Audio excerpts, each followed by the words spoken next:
Hey Greenville and the rest of the world. I'm Johnny Larrabee, the pastor of Edgewood Church, and I hope you guys are having a good summer. If you've been joining us on Sunday mornings for the past few weeks, you'll remember this illustration that I've had, that this picture represents our lives.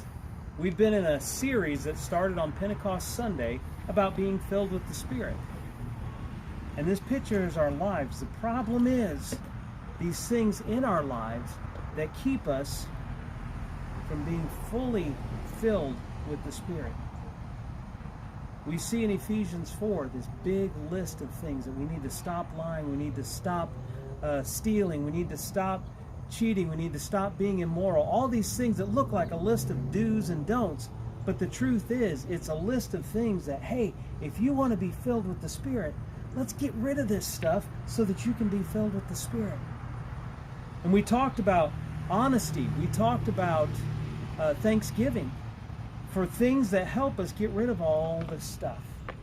And then last week, we talked about something that can actually put a lid on it and hold all these issues in. That's the issue of rejection. You see, when somebody rejects you for who you are, that is an affront to the wisdom of God. That's an insult to God's wisdom to say, hey, you know what?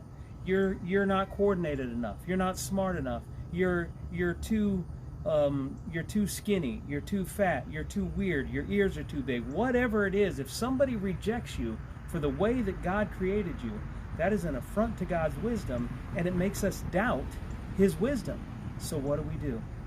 We start adding all these unhealthy coping mechanisms to our lives.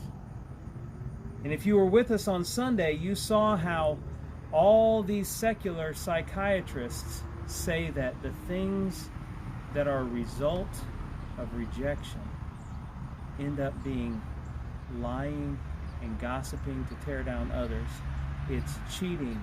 It's addictions to try to inoculate the pain. And we compare that to the list in Ephesians 4 and 5. It's the same list. So if we want to get rid of all these things, if we want to be able to work on it, we've got to learn to forgive those who rejected us. Take this lid off. Forgive them.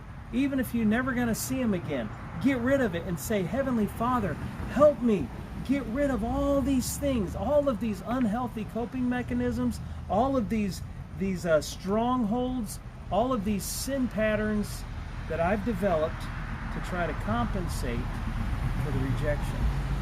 And fill me with your Spirit so that I can live according to your plan and not my own.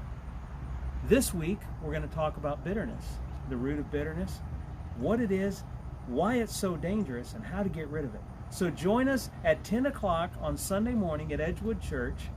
If you can't be with us in person, we'll post the sermon and the service online afterwards, and you can join us for that. But this is the most important thing that we can decide to take care of after we're saved, is to be filled with the Spirit. So join us for a deeper walk with Jesus.